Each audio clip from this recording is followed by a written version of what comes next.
Assalamualaikum warahmatullahi wabarakatuh. A'udzu billahi minasyaitonir rajim. Bismillahirrahmanirrahim. Alhamdulillahi rabbil alamin. Wassalatu wassalamu ala asyrafil anbiya'i wal mursalin wa ala alihi wa sahbihi ajma'in. Subhanaka la 'ilma lana illa ma 'allamtana innaka antal 'alimul hakim. Rabbi shrah li sadri wa yassir li amri wahlul 'uqdatam min lisani yafqahu qawli. Allahumma 'allimna ma jahilna wa dhakkirna ma nasina. Allahumma anta rabbuna farzuqna al-istiqamah. Rabbana hab lana hukman wa alhiqna bis salihin. Walhamdulillahi rabbil alamin wa ba'd. Muslimin muslimat yang dirahmati Allah Subhanahu wa taala, alhamdulillah, syukur kehadirat Allah. Salawat dan salam wa Rasulillah sallallahu alaihi wa alihi wasallam. Nawaitu al-i'tikaf fi hadzal masjid sunnatan lillahi taala. Apa khabar semua? Alhamdulillah. Dan di kesempatan Syawal ini masih belum terlewat untuk saya merakamkan ucapan taqabbalallahu minna wa minkum minal aidin wal faizin was su'ada wal maqbulin halal bi halal. Mohon maaf zahir dan batin, mohon halal makan, minum, perkataan dan perbuatan, dan mudah-mudahan sama-sama kita berdoa antara satu sama lain agar Allah Subhanahu wa taala menerima ibadah Ramadan kita yang lalu, dan mudah-mudahan kita dapat mengistiqamahkan ilmu dan amal, seterusnya memastikan ianya senantiasa berada di tahap yang hari ini lebih baik dari semalam, insya-Allah taala. Barulah selamat hari raya. Kita selalu selamat hari raya dulu. Selamat hari raya itu kan hujung. Yang mula-mula tu kena doa dan harapan dahulu. Ya, alhamdulillah.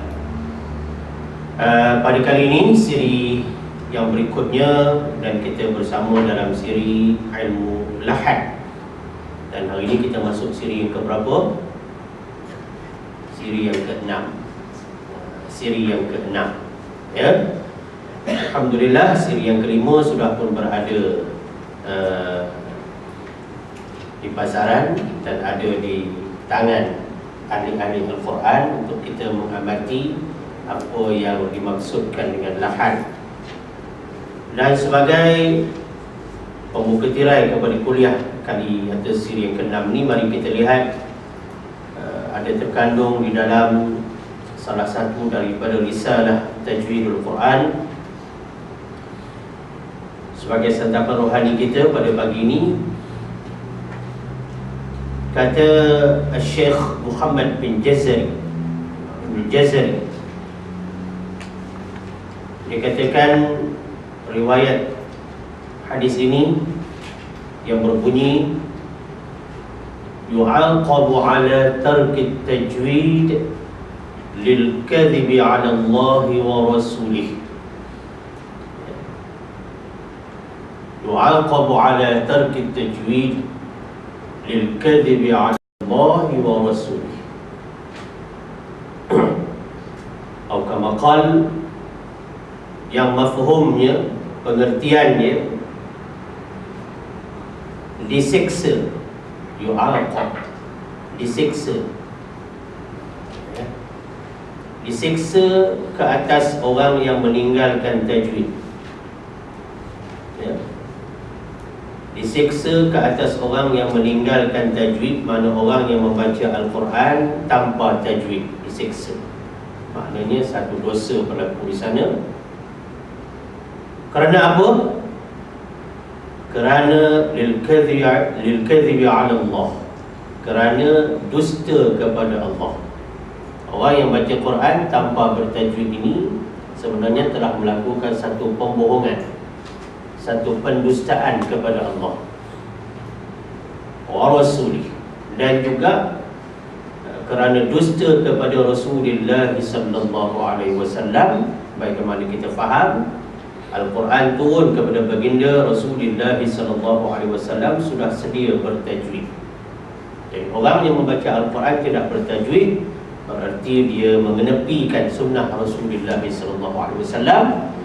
Dan apabila kita tidak mengikuti sunnah Rasulullah sallallahu alaihi wasallam, bermakna tempanglah keimanan mutlak kita kepada Allah dan Rasul.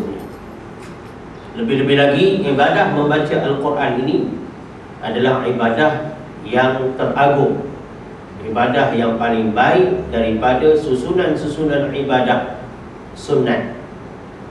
Lebih-lebih lagi ibadah sunat yang melibatkan lisan. Begitulah hal keadaan.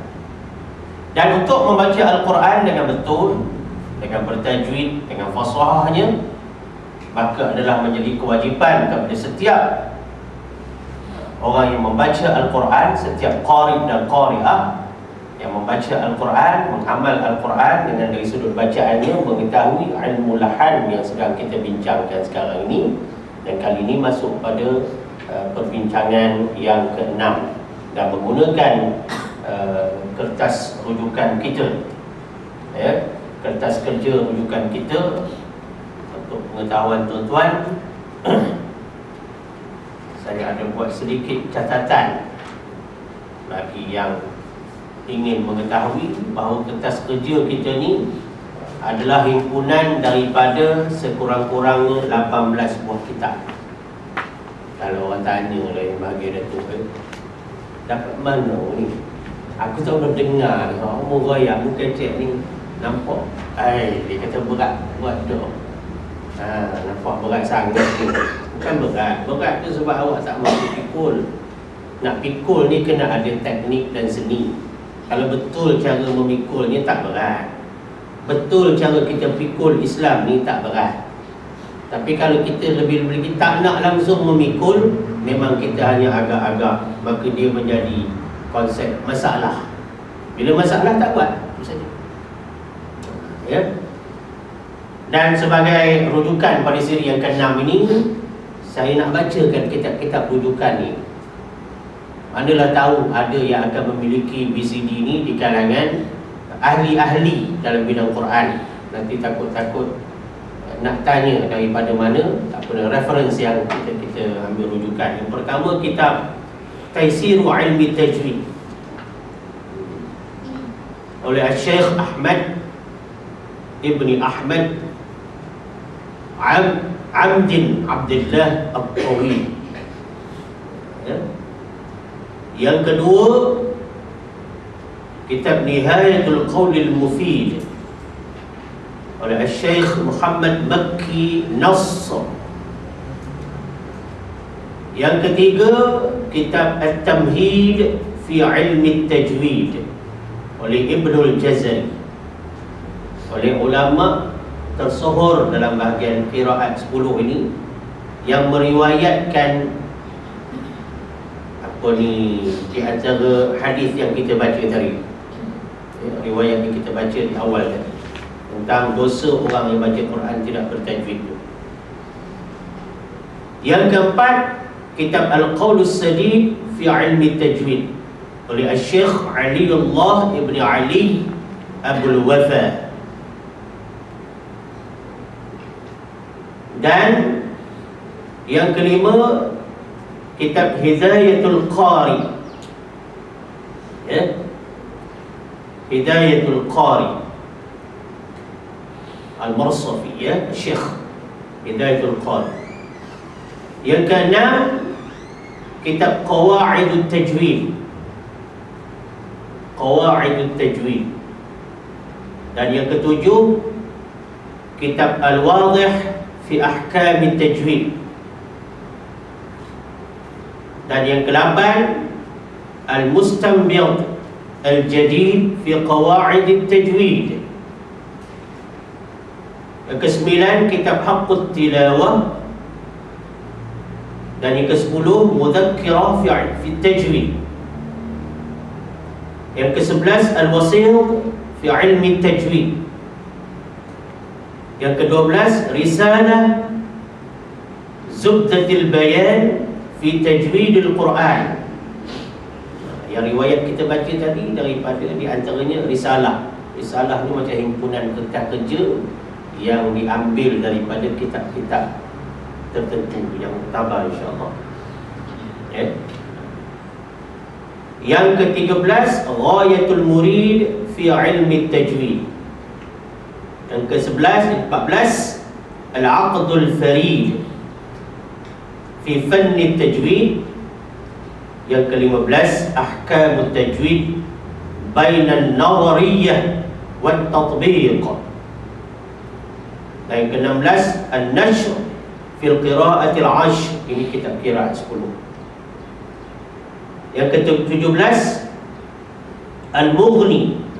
Al-Mughni ni kitab fiqh yang masyhur, tapi payah nak dapat. Dan yang ke-18, Al-Mulakhas Al-Mufid fi Ilmi Tajwid. Itulah sekurang-kurangnya ada 18 rujukan yang menjadi tempat kutipan mutiara ilmu, yang kita syarahkan menggunakan kertas kerja yang sudah pun berlangsung sebanyak 5 siri. Dan mari kita lihat kepada kertas kerja kita. Setengah orang sini dia suka maklumat saya bagi itu, lebih-lebih lagi yang suka kepada ilmiah. Bukan kerana nak buat PhD, tapi suka bila orang tanya, bukan nak action, tapi nak kongsi, nak memberikan keyakinan, nak convince orang ni bukan senang. Dan kita tak boleh convince buta tuli, modal dengan ideo je tak jadi. Baik, kita lihat kepada kertas kerja kita, muka surat 3 dan bahagian yang ke-5. Ditulis ha di sana, Bahagian yang ke-5 ni, Al-Waqful Qabihu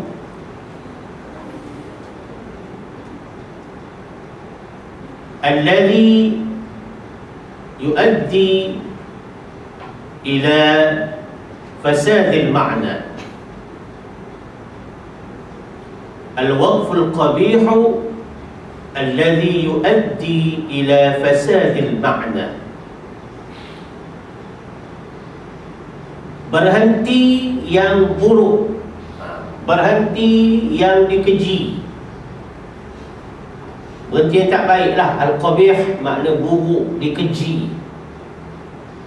Waqaf qabih kalau kita selalu sebut dalam sebutan mudah. Berhenti yang buruk, berhenti yang dikeji, maknanya kena jauhi perkara ni. Yalah, kita bawa kereta pun bukan boleh berhenti merata-rata lah. Masalah berhenti letak benda merata-rata ni, benda satu sikap yang sewajarnya dijauhi. Buat benda-benda buruk ni. Lepas Ramadan jangan buat benda-benda buruk, sebab kita dah ditarbiah oleh madrasah Ramadan.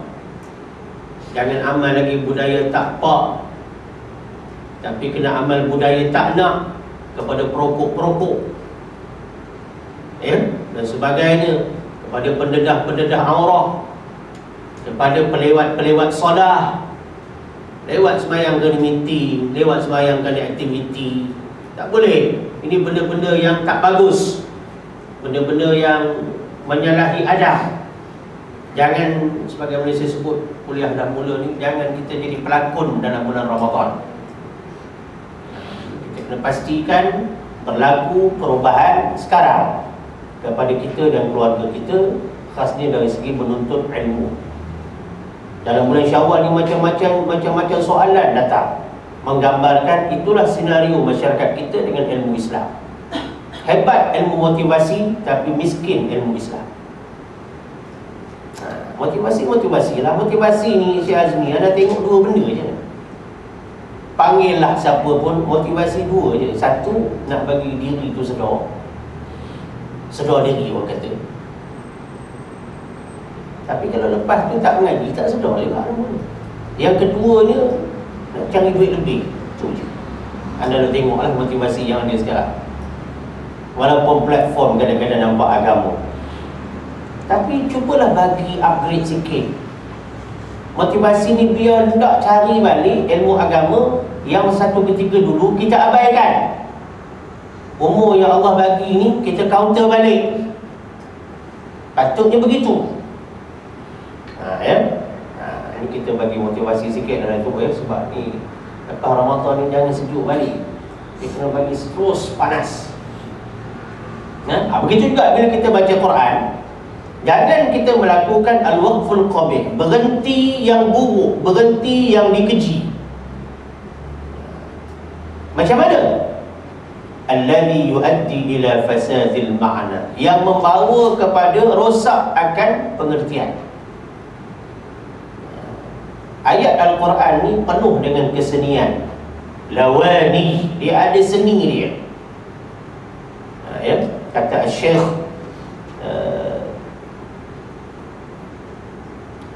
Amaluddin As-Sakhawi, ya, Quran ni satu benda kalau kita baca, dia ada benda-benda yang seni dalam Quran ni, bukan setakat baca begitu. Ya. Jadi kalau satu orang dia baca, berhenti tempat tak betul kalau dia tak tahu bahasa Al-Quran dan juga tidak tahu bahasa Arab. Saya sebut dua. Sebenarnya bahasa Al-Quran is bahasa Al-Quran, bahasa Arab is a part of bahasa Al-Quran. Kita tak boleh kata orang menguasai bahasa Arab bermakna dia menguasai bahasa Al-Quran. Belum tentu. Ada orang tahu bahasa Arab baca Quran tak betul. Bukan makna tahu bahasa Arab dia menguasai wakaf dan tidak. Sebab Al-Quran dia terikat kepada sanad Al-Quran. Talaqi musyafahah yang kita terima, bukan setakat tahu bahasa Arab.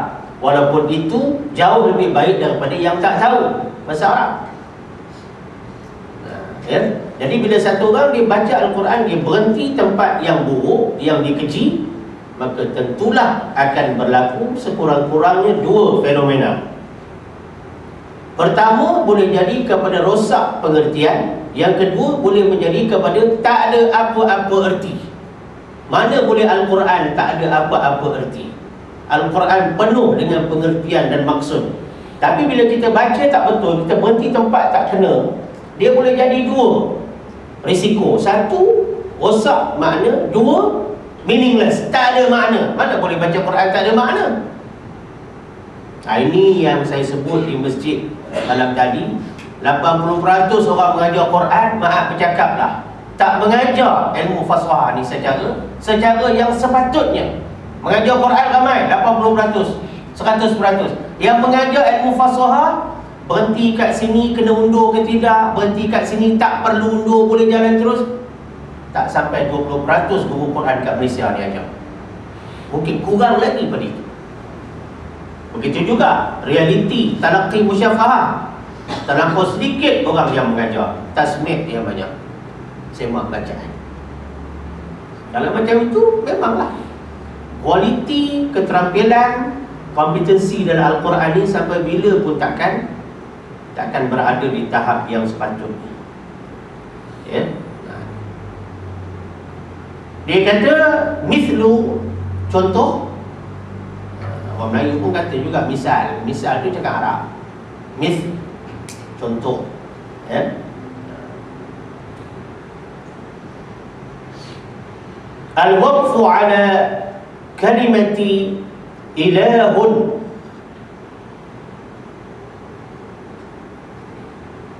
Al-waqfu ala kalimati ilahun. Kalau nak baca tu pun boleh, nak baca ilahi boleh, ilahun lah. Contoh dia kata berhenti pada perkataan ilah. Ilah, berhenti kat situ.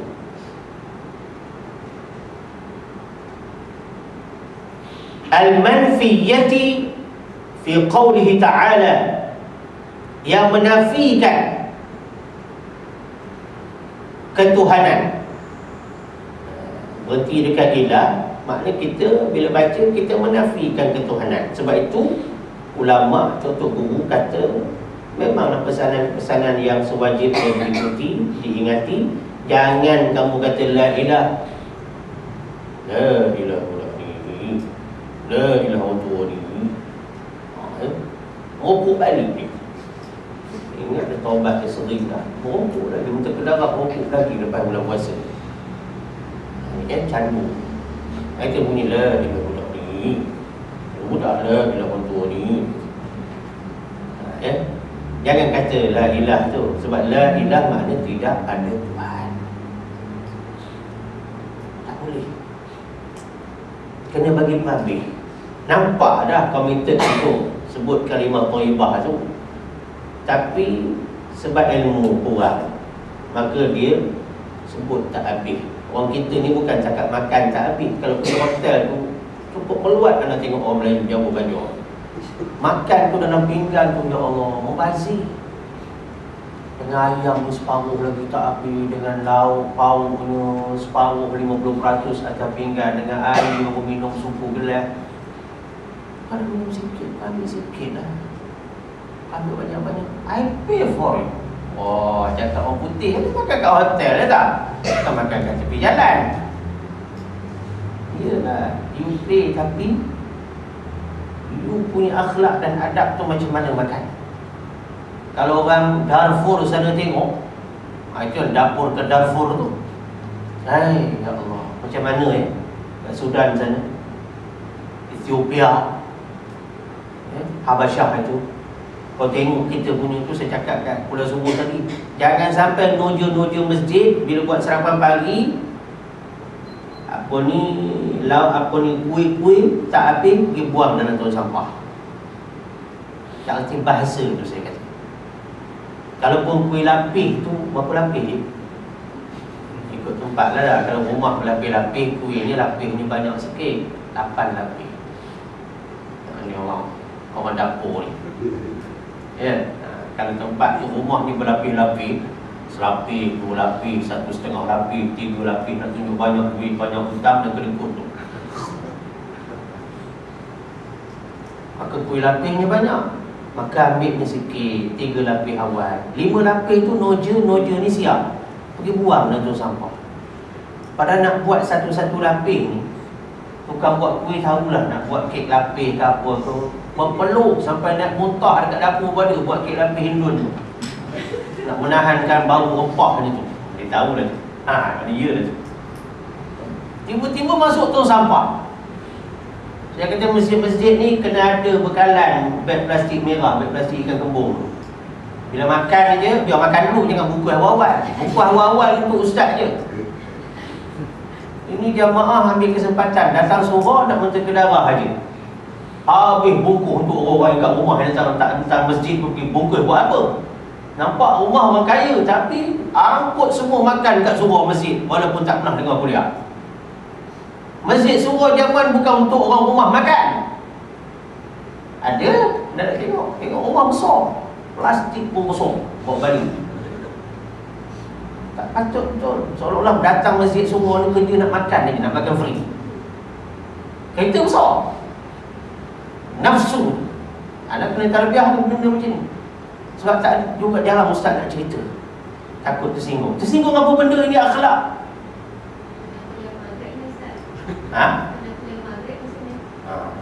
Panggil. Tak nak panggil nak kuliah maghrib, panggil lah. Ini kena yang baik-baik je. Yang malam kita banyak tak baik je tu. Panggil malam. Bagi satu input untuk anak untuk malam. Banyak lagi tak faham lagi. Soft tak faham, tabi tak faham, Jumaah tak faham, bacaan tak faham, wakaf tidak tak faham, fiqh tak faham, degree dia tinggi tapi agama memang kena kuliah maghrib kan benda-benda macam ni. Sebab itu dia peak hours ni kat situ. Ingat tu. Betul? Jazmi ingat. Kita dah lama dah doa ni jadi masjid, akhirnya Allah kabulkan jadi masjid. Betul tak? Alhamdulillah. Sekian dimaklumkan. Jangan potong ni. Jom. Baik. Ini tadi. Ini berhenti. Jangan kita kata la ilah. La ilaha illallah. Nak sebut kalimah thayyibah, sebut betul-betul bagi lengkap. Jangan asal sebut. Nak bagi salam, bagi betul-betul. Assalamualaikum. Waalaikum. Kau salah bagi salam. Salah tu. Waalaikum. Lah tu bagi panjang. Oh itu pun nak sebut. Iyalah.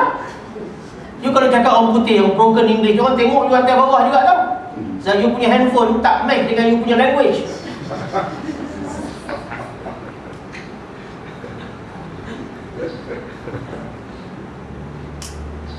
You punya kereta tak match dengan you punya language, skill. Assalamualaikum. Assalamualaikum. Cakap elok-elok. Kau nak cakap elok-elok. Nak cakap Arab, cakap Arab. Nak cakap putih, cakap putih. Nak cakap jauh, cakap jauh. Biar betul.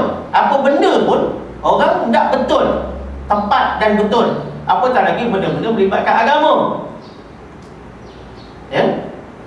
Jadi la ilaha illallah. Jangan ilahun. Bila kita kata ilahun, al-manfiyati fi qawlihi ta'ala, fa'lam annahu la ilaha illallah. Ini surah Muhammad ayat 19. Maksudnya kalau kita kata fa'lam annahu la ilah, tak usah tengok ha tu bagai atas ke bawah yang depan. Ini nak ceritanya ilahun ni perbahasan dalam hukum tadi. Fa'lam annahu ni adalah contoh dalam Quran. Ini masalah nahwu. Ha tu bagi atas ke bagi depan ke bagi bawah bergantung pada struktur ayat. Kita nak kata running ke run ke runs ke ran ke, itu bergantung pada stances yang kita gunakan. Tapi subjek dia apa dia? Ilah. Jangan sampai kita berhenti la ilaha wal'iyazzubillah. Jangan sampai macam tu. Ya. Jadi kalau kita buat macam tu bermakna secara langsung ke tak langsung berlaku kita melakukan menafikan ketuhanan, yakni Allah Subhanahu Wa Taala sebagaimana dalam Al-Quran. Ya. Maka ketahui olehmu bahawasanya tidak ada Tuhan melainkan Allah. Patutnya begitu. Tapi kalau kita berhenti dekat ilah, maka ketahui olehmu maka sungguhnya tidak ada Tuhan. Inilah cerita fasahah, bukan cerita tajwid. Ini cerita fasahah. Bila parking tak betul, cerita fasahah. Ya. Jadi kita kena wasalkan, kita kena sambung. A'udzu billahi minasy syaithanir rajim. Fa'lam annahu la ilaha illallah. Setengah orang mungkin dia zakat. Fa'lam annahu la ilaha illallah. Setengah orang dia baca macam itu. Bagi orang yang tidak menghalusi, dia tak ada komen apa-apa, dia kata betul tu. Dengung ada, panjang cukup, itu panjang tengah, panjang ujung tak cukup. Allah tu dari segi maratib dia 4 atau 6 harkat. Tapi bila kita baca 2, ini yang kata berapa peratus orang yang tahu bahawa kesenian dalam mengukur mat ni dia ada dia punya kaedah yang tertentu. Bukan boleh main bantai je. Walaupun boleh 2, 4, 6, tapi kena pilih 4 atau 6, 2 tak boleh di sini. Ini yang ramai orang belajar Quran tapi tak dapat yang sepenuhnya. Ya.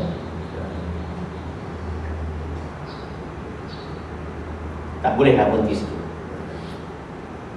Jadi kalau satu orang dia baca Quran, dia melakukan waqaf qabih. Waqaf qabih ni banyak. Ini salah satu daripadanya. Tapi orang kita Melayu Jawa Banjar ni, bila bagi contoh sikit, dia ingat benda tu sikit. Sinilah salahnya guru Quran mengajar.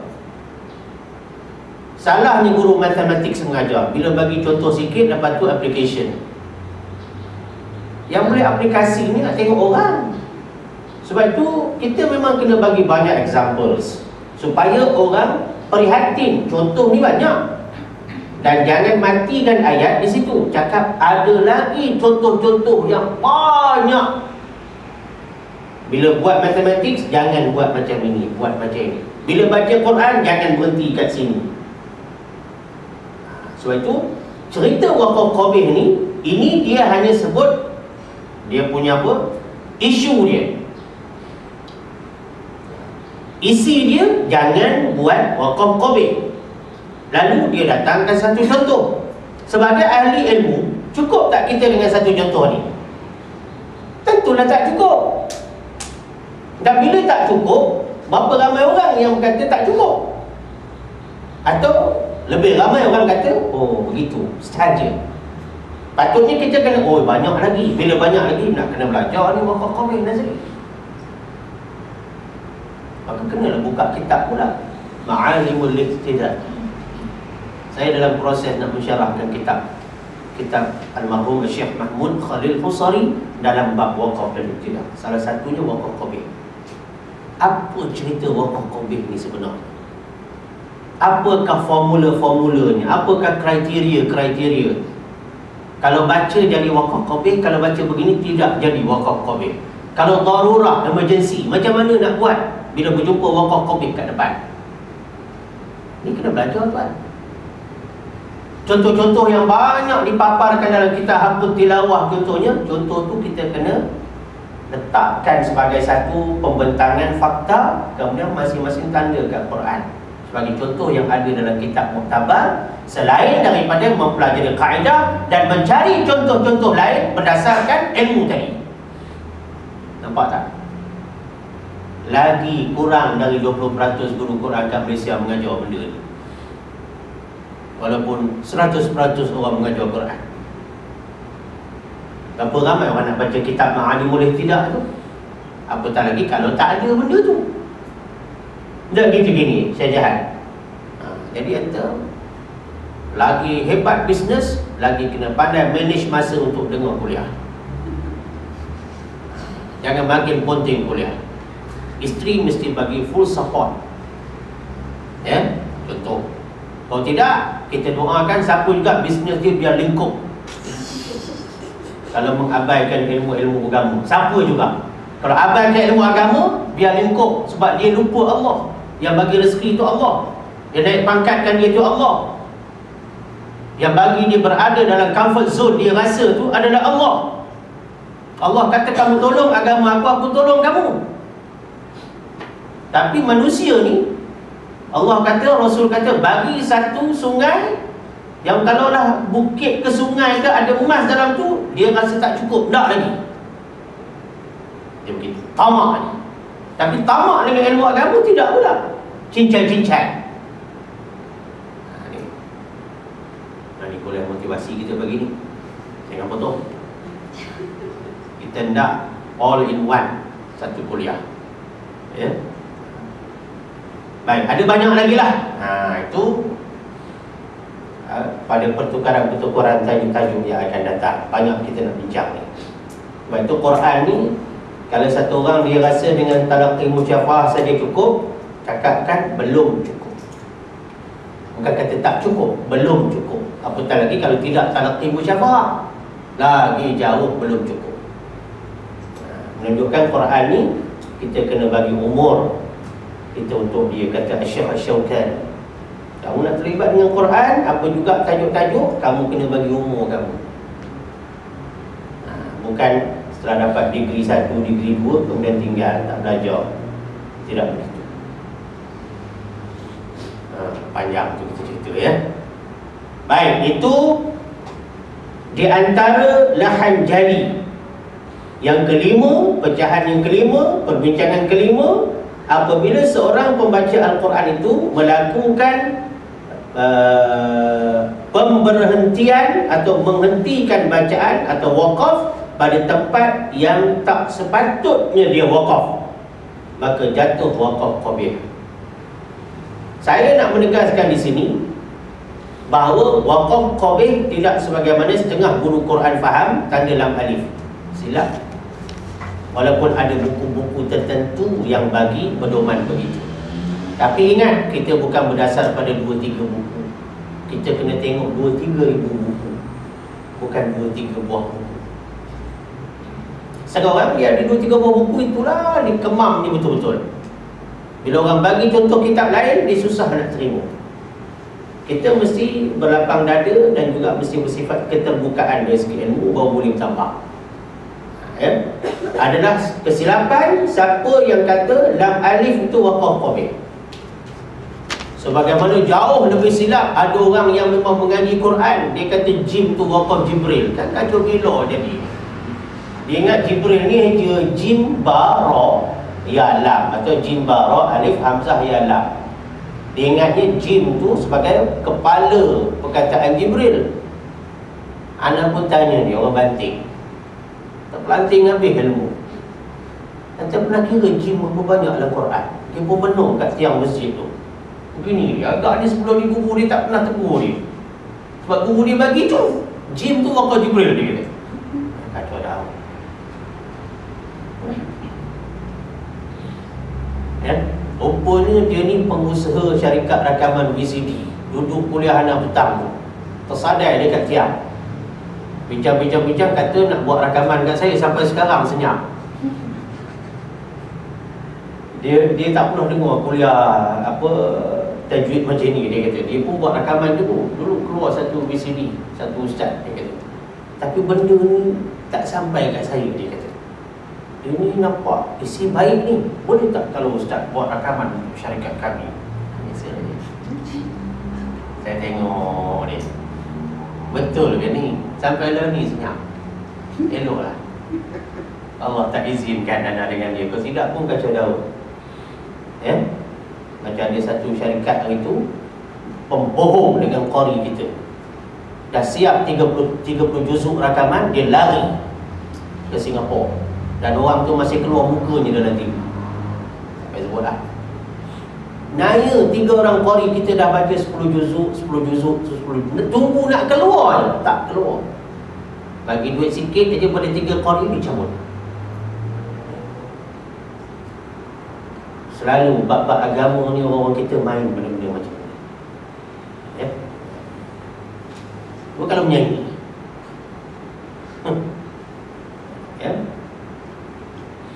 Nah ni, sebentar anda tak percaya sangat syarikat dekat rakaman, biarlah rakaman macam ni kita buat. Ya? Okey, ni cerita tadi. Yang keenam, wow, al-ibtida'ul qabih. Al-ibtida'ul qabih alladhi yuaddi ila ta'wil al-ma'na ila ghairi ma'nahu. Al-ibtida'ul qabih alladhi yuaddi ila ta'wil al-ma'na ila ghairi ma'nahu. Kalau tadi waqaf, ini ibtida' pula. Itu nak cerita persoalan waqaf dan ibtida' ni cerita penting. Orang yang tidak menguasai waqaf dan ibtida', maka dia terdedah kepada melakukan lahan jadi. Siapa yang tidak mempelajari ilmu waqaf, berhenti, ibtida', memulakan bacaan 30 juzuk Quran, dia kena macam tu. Bukan belajar tajuk-tajuk kecil, setengah muka surat buku je, atau satu muka surat buku Jawi ke Rumi ke Arab. Bukan begitu. 30 juzuk Quran kena ambil waqaf ibtida'. Ya? Kalau tidak, maka risiko terdedah kepada melakukan kesalahan yang nyata. Lahnul jali ini memang terbentang luas, tak kira siapa. Tak kira siapa. Ya? Apa dia? Dia kata al-ibtida'ul qabih, memulakan bacaan dengan cara yang dikeji. Kalau tadi berhenti bacaan dengan cara yang dikeji, atau berhenti yang buruk. Yang ini ringkasnya permulaan yang buruk. Kita mula bacaan tu dah buruk dah. Sebab itu kalau kita baca Quran depan ulama-ulama yang yang takhasus, yang mempunyai kepakaran dan kemahiran dalam bab fasahah ni, kita mula tu dia tahu dah kita ni tak belajar. Mula tak kena. Itu yang berlaku di Kelantan dalam seminar Al-Quran antarabangsa sebelum Ramadan dulu kan, di Hotel Kedah. Syekh Fathi Maliji yang keluar dalam surat khabar.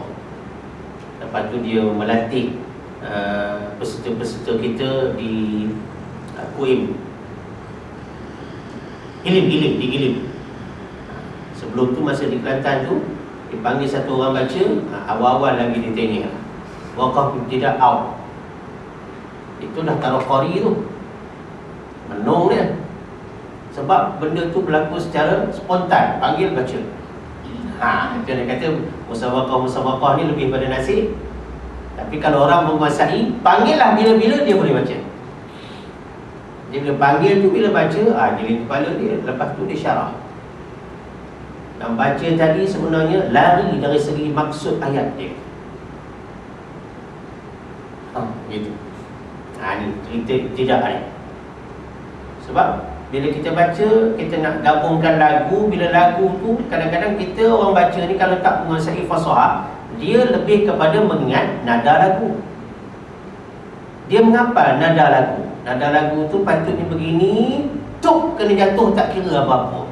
Macam orang main golf pula, ayun kelab dia dah patang, puk, Tiger Woods. Tak kira lah kau jatuh kat mana. Baca Quran tak boleh macam itu. Tak boleh. Bukan kita mengingat nada, lepas tu bila nada mati, ikut suka lah nak pergi atas perkataan mana. Salah baca Quran macam tu. Dan ini yang ramai orang buat. Nak bertaranum-taranum ni bagus, tapi belajar taranum betul-betul. Bukan belajar taranum ala musabaqah begitu saja. Belajar ilmu taranum itu yang Tok Pergaul Hasan Musa, Ustaz Hasan Musa pun terangkan bahawa taranum benda hak payah, dia kata. Bukan senang. Bukan semudah nak baca musabaqah dia tak gitu, dia kata. Nak kena kuasai. Tok guru kita tu semua pondok punya lulusan. Ustaz Hasan Musa dulu tak apa. Tok Pergaul Fatani. Bukannya bila musabaqah dia baru nak baca kerana ada suara, ada nafas. Bukan begitu.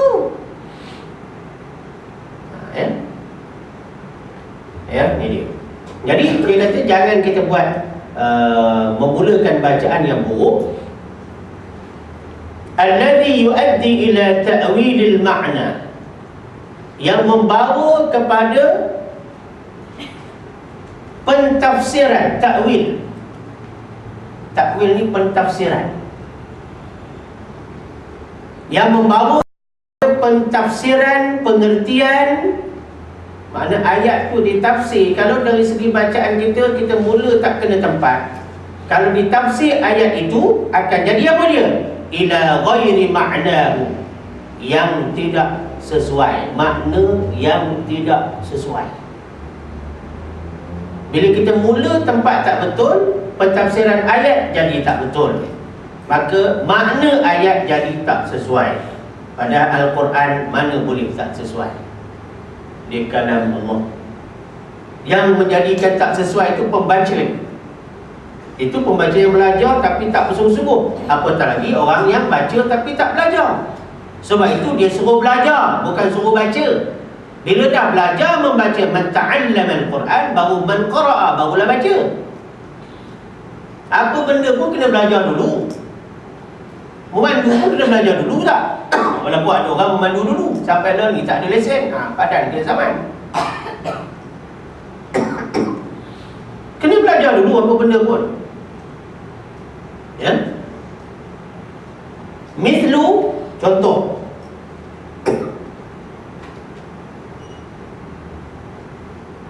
ni wal'iyadu billah lah ya. Kita tak adalah berniat nak baca macam ini.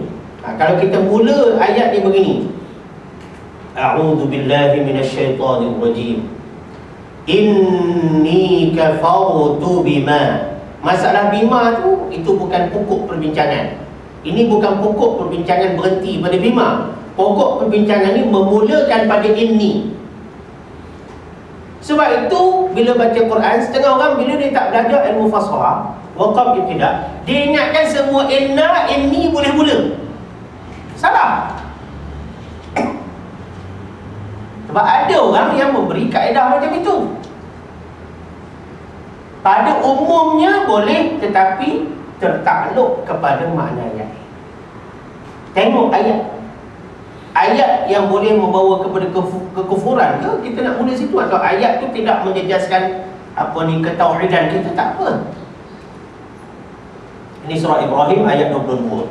Katakan satu orang dia baca, inni kafartu bima, sesungguhnya aku kufur dengan barang yang, apa makna? Dia kata dia kufur. Pembaca tu dia ijtihad, dia kufur. Wal'iyazubillah. Inni kafartu, sesungguhnya aku kufur. Mana boleh ucap balik. Inilah jadinya bila tidak talaqi. Inilah jadi bila tidak talaqi musyafahah Al-Quran. Kadang-kadang berlaku dalam kelas tasmi', benda-benda ni terlepas pandang oleh penyimak. Sebab yang datang tasmi' itu, dia punya tahap bacaan ataupun surah-surah yang dibaca tak sama. A baca surah Ali Imran ayat 50, B mungkin surah Al-Baqarah. Tak usah cakap lah tuan-tuan, kalau dah datang 20 orang aja surah yang lain, guru yang nak menyimak ni tak boleh kuasai benda tu. Sebab ramai. Dia hanya fokus panjang, pendek, tebal, nipis, dengung, tidak. Kadang-kadang aspek bahasa diketepikan, sedangkan ini melibatkan aspek bahasa dan pengertian. Satu orang nak murid, dia tasmid depan guru, tiba-tiba dibaca inni kafartu bima, guru biar guru duk dengar dengung ke tak dengung. Dan makna ni dah kufur ni. Dan benda ini insya-Allah tidak berlaku dalam sistem talaqi musyafahah. Sebab itu talaqi musyafahah ni wajib. Itu step 1. Tasmi' itu step 2 atau berikut. Itu yang nak tekan kat Masjid Negara dalam Kuala Subuh baru ni, Ramadan. Sebab situ ramai ahli Quran. Nak terangkan bahawa masalah fasahah itu penting. Bukan setakat mengadakan kelas Quran, tapi memberikan ilmu fasahah adalah input yang wajib. Bukan tadarus itu khatam lepas tu dah peserta baru datang. Tidak begitu. Quran ni dia kena top up selalu dari segi ilmu ni.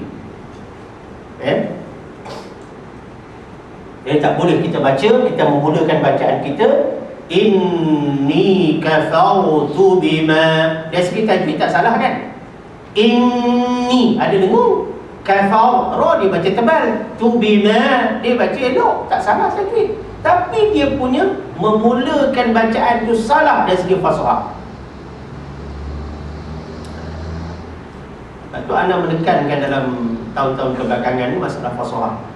Sebab tajwid alhamdulillah ramai masyarakat kita dah mula menghayati ilmu tajwid. Itu Ibrahim ayat 22. Satu lagi contoh Ali Imran ayat 181. Wal'iyazubillah juga. Kita tidak berniat dengan sengaja baca begini, tapi ini sebagai contoh yang contoh yang salah. Katakan dia baca a'udzubillahi minasyaitonir rajim, walaupun mula dengan ta'awuz ke apa ke, itu sunnah bacaan. Tapi bila dia kata innallaha faqir, wal'iyazubillah, tajwid tak salah, inna ada dengung, nallah lam tebal, serius, faqir ra tartib, tak salah tajwid. Tapi fasahah salah. Sesungguhnya kita kata Allah faqir, wal'iyazubillah, kita kata Allah teramat miskin. Faqir ni lebih pada miskin.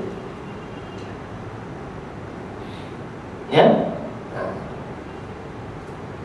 Jadi tak boleh kita mula. Kita kena ibtidak, kita kena mulakan bacaan dengan perkataan sebelum inni, sebelum inna.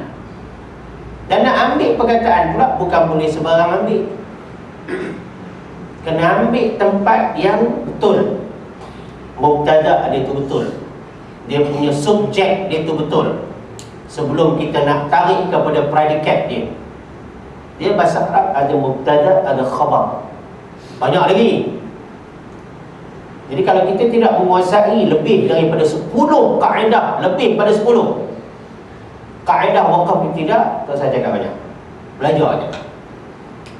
Walaupun boleh baca lagu ke qiraat ke, orang nak qiraat dia orang dah kuasai tajwid betul-betul. Ya, fasahah. Malahan sepatutnya belajar fasahah tu lebih mendahului qiraat sepatutnya. Sebab fasahah dia adalah bersifat sejagat. You nak baca apa qiraat pun fasahah you kena betul.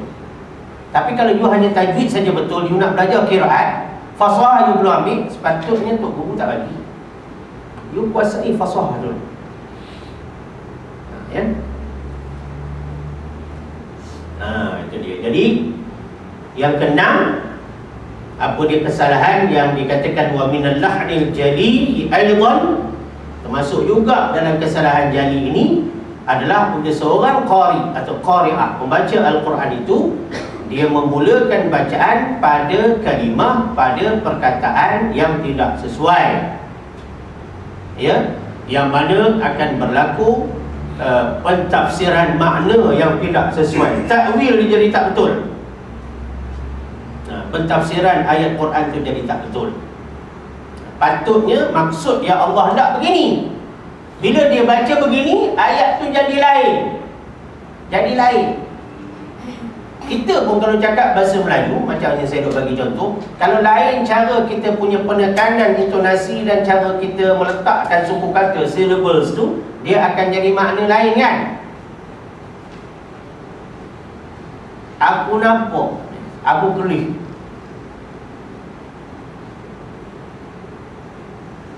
Dia mau makan roti.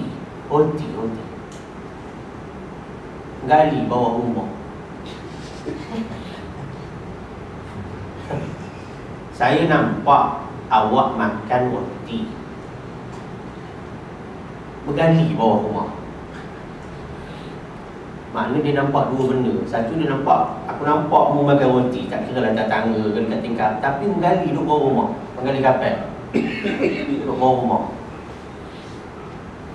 Pasal intonasinya tak betul. Aku nampak mu, aku kelih mu makan roti, gali duduk bawah rumah.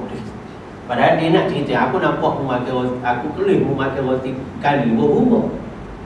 Aku nampak kamu makan roti menggali. Setengah orang kata roti menggali, setengah orang kata roti pound.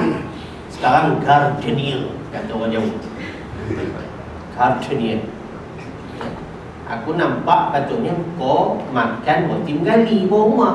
Kau tu seorang je makan roti menggali, bukan ada menggali duduk tepi kau, tak ada. Tapi bila kita sebut ayat tu salah intonasi, tekanan dia jadi makna lain. Itu kalau dari segi struktur ayat. Kalau dari segi perkataan itu sendiri pun, kalau kita salah hayun, dia jadi makna lain. Telur dengan telur kan lain. Telur pun mana pelan, telur lain. Sama ada ke? Apatah lagi Quran. Ini adalah kalam Allah. Salah kita baca, memang dia jadi tak ada makna ataupun lari makna daripada makna asal. Itu ta'wilil makna ila ghairi makna. Itu maksudnya. Jadi maknanya tuan-tuan, untuk mengelakkan daripada berlaku ataupun risiko kita melakukan lahan jali ini, maka wajib atas semua orang yang membaca Al-Quran, ahli-ahli Al-Quran, guru-guru Al-Quran, pelajar-pelajar Al-Quran, imam-imam, ustaz-ustaz, ustazah-ustazah, orang awam, siapa juga, yang tua, yang muda, warga mas dan sebagainya, ya, semua wajib belajar ilmu waqaf 30 juzuk dan wajib belajar ilmu ibtida' 30 juzuk secara talaqqi wal musyafahah. Secara belajar kitab-kitab fasahah al-waqf wal ibtida' kena belajar. Sebab ulama karang kitab waqaf ibtida' ni tebal-tebal belaka. Bukan sebagai tajuk sampingan kepada kitab-kitab tajwid yang sederhana tebal. Tapi ulama karang kitab untuk waqaf ibtida' saja setebal 1,5 inci. Apakah yang ulama habiskan umur berpuluh-puluh tahun sekarang, tiba-tiba kita tak mau belajar? Bukan saya belajar, ustaz tak ada nak mengajar. Jadi kena cari orang yang mengajar lah, tu sajalah. Takkan you dah tahu tempat you tak ada orang belajar dan mengajar, you kenapa you tak mau cari? Kalau ilmu duniawi, you cari. Dah. That's the way, dia kata. Dah. Di mana ada kemahuan, di situ ada jalan. Sayang, untuk ilmu dunia je kita pakai tu, untuk upgrade kehidupan kita saja. Tapi jarang orang gunakan pepatah itu, rangkapan itu, ungkapan itu untuk kita upgrade ilmu ukhrawi kita. Inilah yang patut kita sewajibnya kita ambil berat tentang masalah-masalah membaca Al-Quran. Kerana apa? Sebab di awal tadi kita dah sebut dan kita akan terus menyebut bahawa ibadah membaca Al-Quran ini adalah ibadah yang paling utama di sisi Allah dan Rasul. Sampai situ dulu pada siri yang ke-6 ini, yakni kita selesai tajuk kecil wa minal lahnil jali aidan. Tak payah tanya apa-apa sebab tajuk kita masih panjang lagi. Ya, insya-Allah taala kalau ada nak tanya pun tanya selepas ni lah dalam perbincangan yang lain. Namun untuk rakaman kita berhenti dulu setakat ini pada siri yang ke-6 ni. Sihat tubuh badan, panjang umur. Kita akan sambung lagi kepada pecahan yang berikutnya, yakni al-lahnul khafi pula. Ini hanya secara sederhana. Perbincangan detailnya ada muka surat yang berikut. Kita akan lalu baris demi baris insya-Allah taala. Semua yang baik kepada Allah, silap dan kelemahan itu daripada diri saya sendiri. Wabillahi taufiq wal hidayah. Wassalamualaikum warahmatullahi wabarakatuh. Bismillahirrahmanirrahim.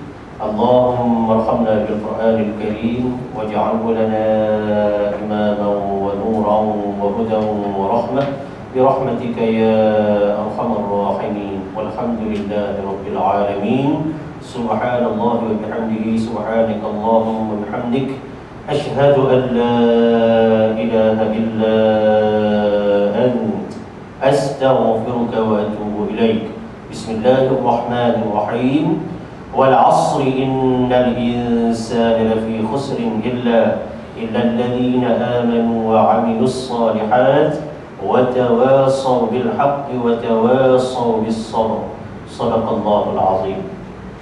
كلام قديم لا يمل سماعه تنزه عن قول وفعل ونيات. كلام قديم لا يمل سماعه تنزه عن قول وفعل ونيات